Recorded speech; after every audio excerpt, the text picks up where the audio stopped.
O Rei Corvo. Capítulo 2. O comentário enigmático de Aaron foi a única explicação que conseguiram. Durante o treino, assim que as coisas foram para um lado mais pessoal, o iMac parou de pressionar. Neil esperava que os veteranos fizessem algum comentário quando as paredes da quadra finalmente os distanciaram de iMac, mas aparentemente eles compartilhavam do mesmo tato do treinador. Lançavam olhares curiosos para Aaron e Nick de vez em quando, mas ninguém insistiu por mais explicações. Sem Seth por perto para provocar Kevin e Nick, Allison por ali para reclamar com qualquer um que estivesse por perto e Andrew tagarelando no gol, os treinos eram assustadoramente silenciosos.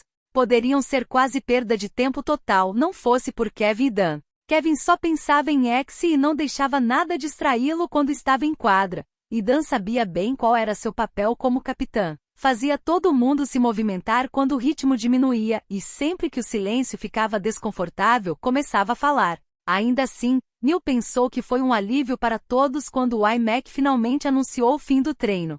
Todos deixaram o estádio ao mesmo tempo, mas o desprezo de Nick pelas leis de trânsito fez com que chegassem à Torre das Raposas primeiro. Ele encontrou uma vaga na parte de trás do estacionamento dos atletas e o grupo caminhou junto até o dormitório.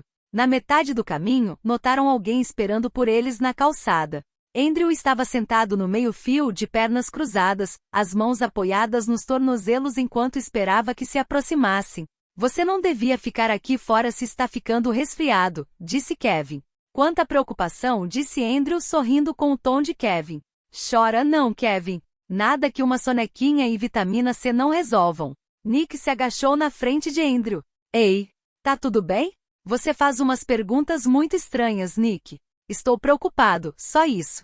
Pelos meus cálculos isso aí é problema seu. Ah, chegaram finalmente. Neil olhou para trás e viu o carro de Matt entrar no estacionamento. O veterano deu 2 voltas antes de encontrar uma vaga grande o suficiente para estacionar a caminhonete.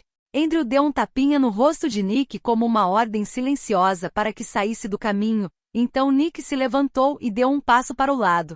Andrew esperou até que Dan, Matt e René chegassem perto o suficiente para ouvi-lo, então ergueu a mão para cumprimentá-los. René, você chegou. Bem-vinda de volta. Preciso pegar você emprestada. Não se importa, né? Sabia que não se importaria. René assentiu. Preciso levar alguma coisa? Já está comigo. Andrew se levantou e cruzou o estacionamento. René deu meia volta e o seguiu, avançando a passos largos até chegar ao lado dele. Neil deu uma olhada para Dan, cuja boca formava uma linha fina, mas não parecia surpresa e nem os chamou para voltarem. Então Matt abriu a boca, mas viu o silêncio de Dan, e achou melhor não falar nada. Ninguém se mexeu até Andrew e René chegarem ao outro extremo do estacionamento. Só então Aaron se virou abruptamente, caminhando na outra direção. Em vez de entrar no dormitório, seguiu pela calçada que circundava a Torre das Raposas e levava ao campus. Certo, disse Matt, enfim. Devíamos falar sobre isso? Nick esfregou os braços como se estivesse arrepiado, apesar de estar fazendo quase 37 graus, e indicou a porta com o queixo. Não sem beber alguma coisa antes. O time de X da universidade contava com 3 suítes no 3º andar. O grupo de Andrew ficava no quarto mais próximo às escadas, as meninas dormiam no quarto do meio e Matt e Neil se acomodavam no 3º, que antes dividiam com Seth. Dan segurou a mão de Matt conforme se aproximavam do quarto, apertando com tanta força que os nós dos dedos ficaram pálidos. Matt não pareceu ficar reconfortado com a demonstração de apoio.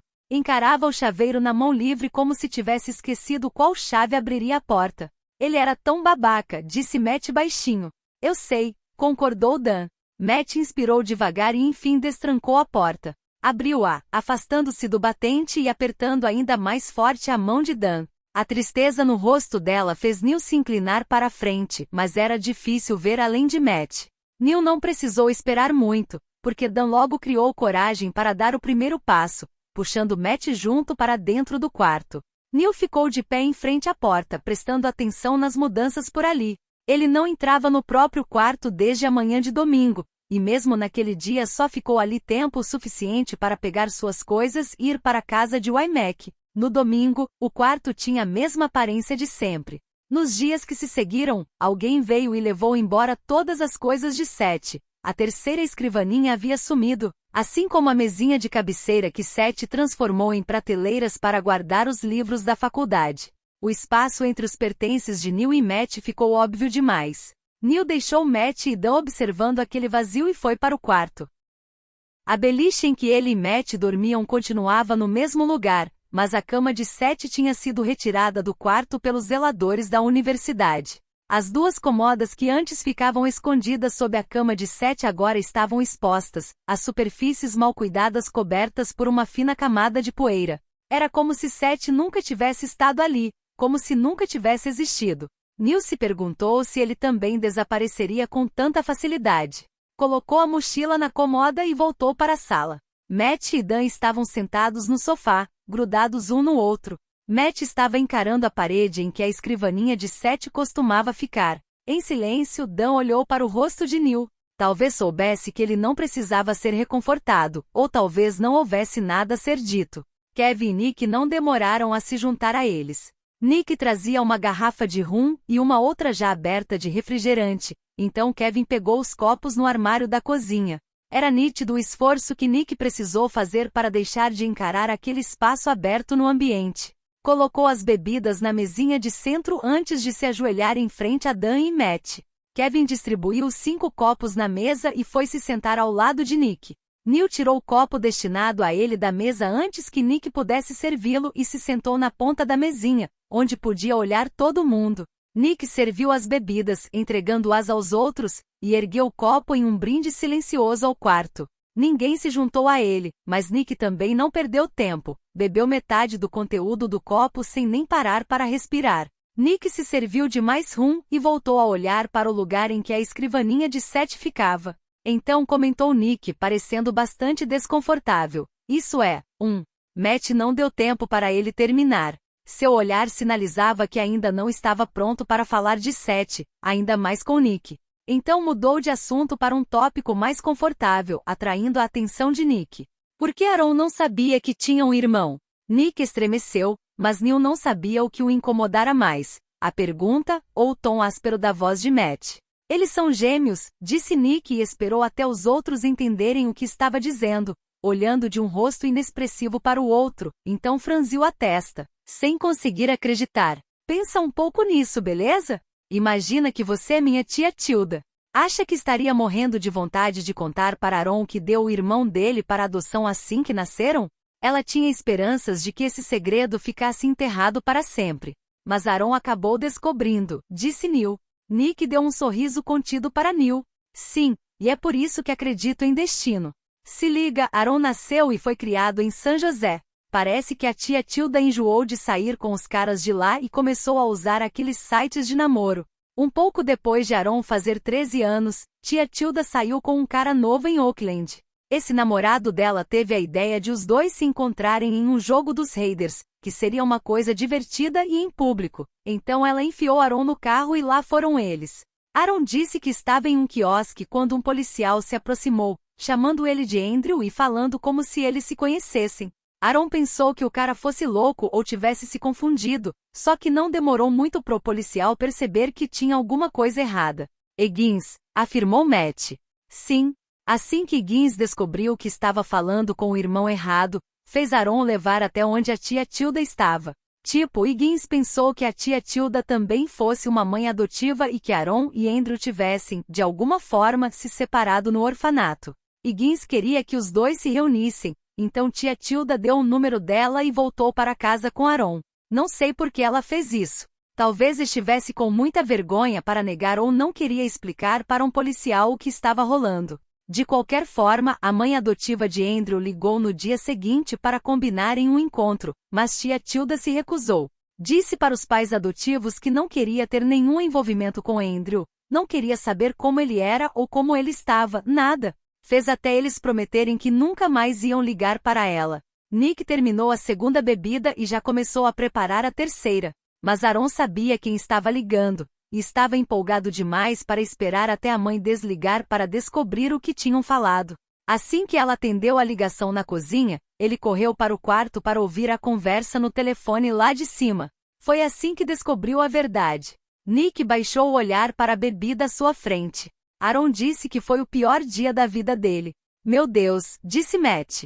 Não dá pra culpá-lo. Ele não contou para ela que tinha ouvido? Ah, contou sim. Aaron disse que discutiram muito, mas a tia Tilda não cedeu, então Aaron moveu os pauzinhos pelas costas dela e ligou para o departamento de polícia de Oakland. Encontrou os coordenadores do programa de parceiros da aprendizagem e passou os dados dele para entregarem a Andrew. 2 semanas depois, recebeu uma carta que dizia basicamente vai se foder, some. Matt esfregou a têmpora com as mãos. É bem típico do Andrew. Algumas coisas não mudam, disse Nick. Então, como foi que Aaron fez Andrew mudar de ideia? Perguntou Dan. Nick olhou para ela de um jeito estranho. Ele não fez. Calma aí, protestou Dan. Como assim não fez? Tipo, ele nunca mais tentou de novo. Não sei quem foi que contou sobre Aaron para os pais adotivos de Andrew, se foi o próprio Andrew ou esse tal de Phil, mas a mãe adotiva dele escreveu uma carta para Aaron. Ela queria que ele fizesse outra tentativa de contato na primavera e disse alguma coisa sobre as festas de fim de ano serem uma época difícil e que a casa tinha passado por muitas mudanças. Então Aaron esperou, mas esperou tempo demais. Em março, Andrew foi para o reformatório e Aaron começou a repensar essa história de irmão. 2 meses depois, tia Tilda vendeu a casa em San José e ela e Aaron se mudaram para Colômbia. Dan parecia confusa. Então quando foi que os dois se conheceram? Meu pai ficou sabendo de Andrew 5 anos atrás então. Nick contou a passagem do tempo com os dedos. Há 4 anos e meio mais ou menos. Meu pai foi para a Califórnia entrevistar a família adotiva de Andrew e deu uma passada no reformatório. 1 mês depois, levou Aaron para lá para ele e Andrew poderem conversar, mas não conto aquele encontro supervisionado de meia hora como o primeiro encontro deles. Os dois só se encontraram de verdade quando Andrew conseguiu a condicional, 1 ano depois, e meu pai ficou no pé da tia Tilda para que o trouxesse para casa. Nick ficou um tempinho mexendo distraidamente no copo. É estranho se parar para pensar, né? Eles só se conhecem de verdade faz 3 anos. Isso é bizarro, disse Matt. Sim, e essa é a versão mais tranquila da história, ressaltou Nick. Enfim, é assim que Aaron e Andrew conhecem o Higgins. Não sei por que ele está ligando para o Andrew agora, mas não vou perguntar. É meio que proibido falar da vida dele com a família adotiva. Não toco no assunto, a não ser quando ele mesmo dá abertura. Mas será que isso é seguro mesmo? Perguntou Dan. Não pareceu uma ligação tipo, e aí cara, quanto tempo, hein? E se alguém desenterrou um crime que ele cometeu no passado que pode impedi-lo de continuar jogando? Talvez Phil estivesse ligando para avisar de alguma investigação em andamento. Andrew vai cuidar disso, explicou Nick. Não é muito reconfortante, disse Dan, mas acabou deixando de lado. De alguma forma, Nick e Kevin acabaram jantando com eles. Era a primeira vez que Neil via alguém do grupo de Andrew socializar com o restante do time desde junho, quando os veteranos se mudaram para o campus. Neil atribuía isso ao fato de os gêmeos não estarem lá. Ouvirá Nick reclamar com Aaron sobre a postura dos primos que estavam sempre se isolando, mas Aaron não se deixava abalar pelo incômodo de Nick. Agora, sem Aaron para distraí-lo ou Andrew para afugentá-lo, Nick estava livre para fazer o que bem entendesse. Eles pediram comida para não precisarem sair de novo, e Dan colocou um filme para evitar mais conversas desagradáveis. O filme já tinha acabado antes de os colegas de time voltarem, mas Nick achou melhor não brincar mais com a sorte. Boa noite, disse, depois de ajudar os outros a limparem o que restara do jantar. Vejo vocês de manhã, respondeu Dan, e fechou a porta quando ele e Kevin saíram. Quando soltou a maçaneta, se virou com um olhar duvidoso para Matt. Isso foi estranho. Sim, concordou Matt. Sabe quais as chances de isso acontecer de novo? Matt começou Dan, mas hesitou.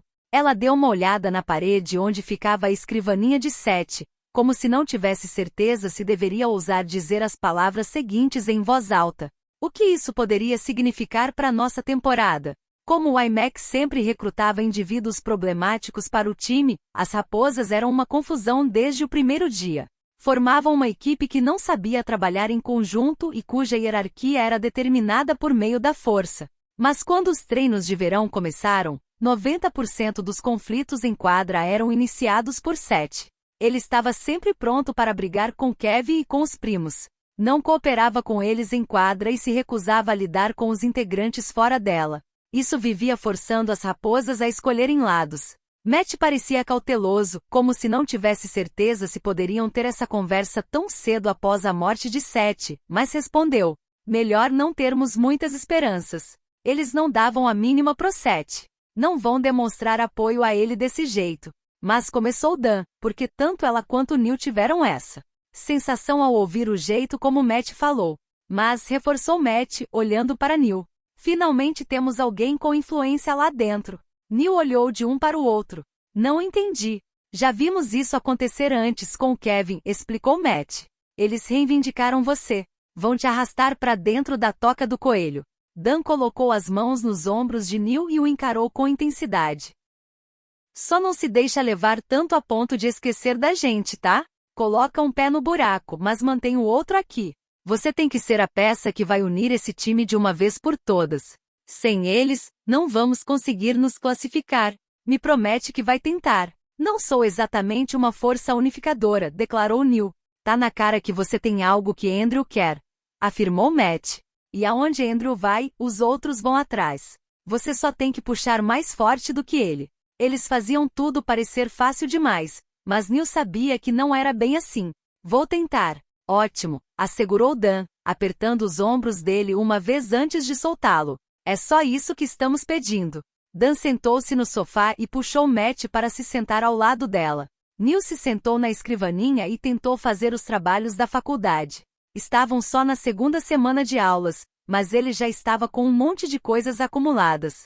Tentou ler as anotações da aula de química, mas alguns parágrafos depois já estava viajando. Leu mais 3 páginas, depois desistiu e empurrou o livro para longe. Neil? Perguntou Dan. Por que química é tão difícil? Questionou Neil enquanto pegava o próximo trabalho. Se eu descobrir, você vai ser o primeiro a saber, declarou Dan. Você pode pedir ajuda para o Aaron. Ele está se formando em ciências biológicas. Neil preferia reprovar a passar mais tempo com Aaron. A tarefa de espanhol era fácil o suficiente para que conseguisse fazer, mas a de história era chata demais. Neil colocou aquele livro sobre o de química e ficou encarando a tarefa de redação, o rosto inexpressivo. Tentou fazer a redação sem muito ânimo, mas logo depois revirou a mochila atrás do livro de matemática. Nisso percebeu que Matt e Dan estavam o observando. Quantas matérias você está fazendo? Perguntou Dan, franzindo a testa. 6, respondeu Neil. Tá de sacanagem, disse Dan. Por quê? Neil olhou dela para Matt. Era o que estava indicado na grade do curso. Dan fez uma careta para ele, mas Matt respondeu. Aquela grade é para quem quer se formar em 4 anos. Não é à toa que seu contrato é de 5 anos. Todo mundo sabe que não dá para fazer todas aquelas matérias e ainda fazer parte de um time. 4 matérias, disse Dan, erguendo os dedos para ele. É só isso que precisa para ser considerado estudante em tempo integral. Esse é o máximo que você vai fazer esse semestre, tá? Pense quais dessas matérias vão dificultar sua vida e mete o pé delas. Você não vai fazer favor nenhum para si mesmo nem pra gente se tiver um peripaque. Eu posso desistir de matérias? Perguntou Neil surpreso. Pode nas primeiras 2 semanas, disse Matt. Cadê seus horários? Deixa eu dar uma olhada. Neil tirou o papel de uma pasta e entregou a eles. Dan gesticulou para que se sentasse ao lado dela, então segurou a folha com os horários para todos poderem ver. Tá vendo isso? Perguntou ela, apontando para as aulas de Neil às segundas, quartas e sextas. Não pode ficar assim. Se você não tiver um tempinho livre para descansar, vai surtar. Quando estava no ensino médio, eu trabalhava à noite, ia para a aula de dia e ainda era capitã da equipe de X da escola. Essa rotina me fazia odiar cada aspecto da minha vida. Não quero isso acontecendo com você. Matt disse que você e Kevin estão treinando de noite, além do mais. Sério, quando você consegue dormir? Durante as aulas, admitiu Neil. Ela deu um tapinha na testa dele. Resposta errada. Você tem que manter a média das notas. Dan levou alguns anos para melhorar esse discurso, comentou Matt. Se as quadras são seu objetivo final, você nunca vai precisar dessas matérias. A faculdade é só uma desculpa para jogar X, então não se descabele por causa disso. Faz assim, vou pegar meu computador para você poder logar no portal da universidade. Neil ficou olhando sua grade enquanto Matt tirava o notebook da bolsa e refletia sobre quais matérias poderiam ser trancadas. Não pensou nas matérias que mais consumiam seu tempo, como Dan sugeriu, mas naquelas de que não precisava. Neil só ficaria em Palmetto State por um ano, ainda que não tivesse contado isso a seus companheiros de time. O que quer que fosse largar, seria para sempre. Assim, História e Química eram suas primeiras escolhas, já que odiava essas matérias. Neil não era muito fã de redação ou oratória, mas sabia que essas disciplinas poderiam ser úteis algum dia, quando tivesse que ir embora. Com toda certeza precisava das aulas de espanhol, e matemática pelo menos era interessante. Quando o computador ligou, Matt o entregou a ele e, junto a Dan, observou enquanto Neil logava no portal da universidade, estendendo a mão para apontar os links em que ele deveria clicar. Melhorou? Indagou Dan quando a nova grade curricular carregou. Dá uma olhada. Você tinha um tempo livre entre história e oratória, né? Agora você tem 2 tempos inteiros de folga. Dá para encaixar a tutoria aí se quiser. Você tem uma aula de manhã toda terça e quinta, então dá tempo de dormir e fazer as lições antes de ir pro treino. Muito melhor assim, não acha? Neil estava mais interessado em dormir do que na parte do dever de casa. Sim, obrigado. Não precisa agradecer. É só lembrar da gente, respondeu Dan. Somos colegas de equipe. Estamos aqui para te ajudar com o que precisar, seja na parte dos jogos ou com o estresse de modo geral. Todos temos experiências diferentes, mas estamos acostumados a precisar de ajuda. Só não estamos acostumados a receber ajuda. Mas agora você pode contar com a gente. Neil não sabia como responder. Não sabia bem o que o incomodava mais, o fato de acreditar no que ela falava, ou de que, de todo modo, jamais aceitaria aquela ajuda. As raposas não tinham como lidar com os demônios dele. A única pessoa para quem Neil contou uma quase verdade era Andrew, e mesmo assim foi só porque estava desesperado.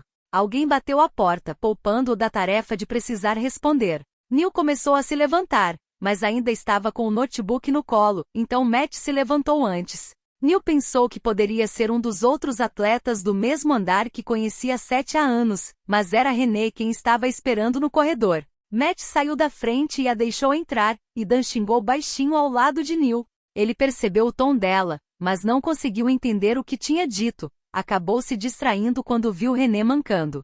Queria tanto que você não fizesse isso, disse Dan. Eu sei, respondeu René. Ela se acomodou na almofada em que Matt estava, enquanto ele vasculhava a cozinha atrás de alguma coisa.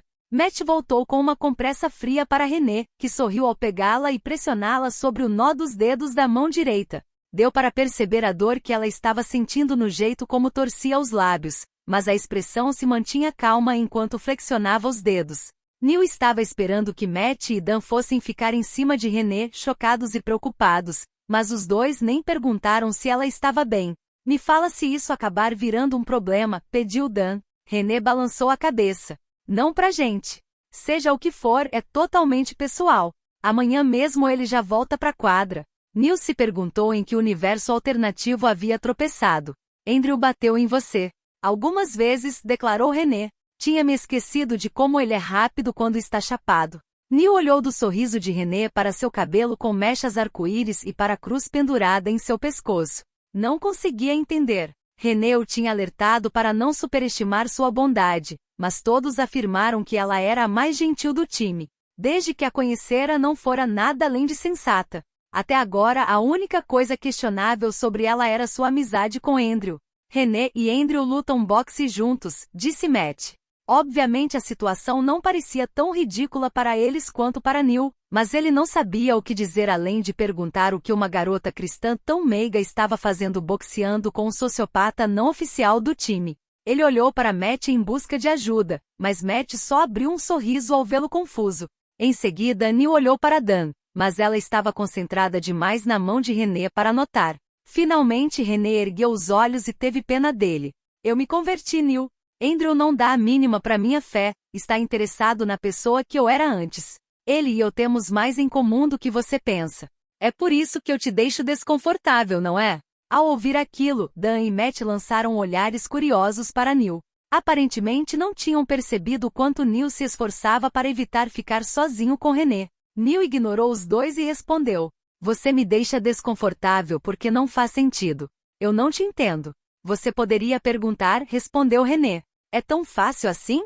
Perguntou Neil. Não me orgulho do meu passado, mas não tenho como melhorar se o ficar escondendo. Quando você sentir que pode confiar em mim, é só dizer. Não quero problemas entre a gente. Podemos tomar um café e conversar sobre o que você quiser. Mas agora, René apoiou a mão boa no braço do sofá para se levantar. Tudo o que mais quero é um banho bem quentinho e minha cama. Estou exausta. Dan deu o braço para René e olhou de Matt para Neil. Podem passar a noite no nosso quarto, se quiserem. Se acharem que ela não terminou de falar, mas o olhar que lançou para o cômodo já foi o suficiente. Temos um colchão que você pode usar, Neil. Vou dormir aqui, disse Neil, mas tenho treino com o Kevin hoje à noite, então é melhor levar o Matt com vocês. Tem certeza? Perguntou Matt. Tenho sim, respondeu Neil, vou ficar bem. Matt hesitou, depois deu um beijo de boa noite em Dan. Vou esperar com ele até Kevin aparecer. Vejo você daqui a pouco. Ele acompanhou as duas até a porta, fechando-a assim que saíram. O quarto parecia 1000 vezes maior sem elas ali, e o silêncio entre Matt e Neil parecia ocupar muito espaço. Ele está atrasado, afirmou Matt em uma tentativa desajeitada de quebrar o silêncio. Talvez Andrew esteja puto demais para deixá-lo vir. Pode ser. Neil sentou-se em sua mesa para esperar. Kevin geralmente vinha buscá-lo às 22 horas para os treinos noturnos, mas Andrew tinha ficado horas fora com René. Já passava um pouco das 23 horas. Neil levou a mão à boca para bocejar enquanto conferia o relógio. Pensou se não seria melhor ir ao quarto deles perguntar a Kevin se o treino seria cancelado, e decidiu que faria isso em meia hora. 7 minutos antes do prazo estabelecido por ele mesmo, Kevin enfim apareceu. Em algum momento você vai ter que deixá-lo dormir, disse Matt, seguindo-os pelo corredor para ir até o quarto de Dan. Ele vai ter tempo de sobra para dormir quando vencermos as finais, rebateu Kevin. Andrew esperava por eles no carro, como sempre. Apesar do desentendimento entre Kevin e Andrew no treino, a tensão entre os dois já parecia ter desaparecido. Andrew não disse nada quando Kevin e Neil entraram no carro, levando-os até o estádio em silêncio. Pode ser que a luta com René tenha sugado toda sua energia, ou talvez ele não se importasse tanto assim a ponto de guardar rancor. Neil não tinha certeza, mas observou Andrew subir as escadas até as arquibancadas para poder esperá-los e ficou se perguntando qual seria a resposta. Agora, Neil disse Kevin dos portões da quadra. Neil afastou todos os pensamentos sobre Andrew e seguiu Kevin para dentro da Toca das Raposas. Espero que tenham gostado. Até o próximo capítulo.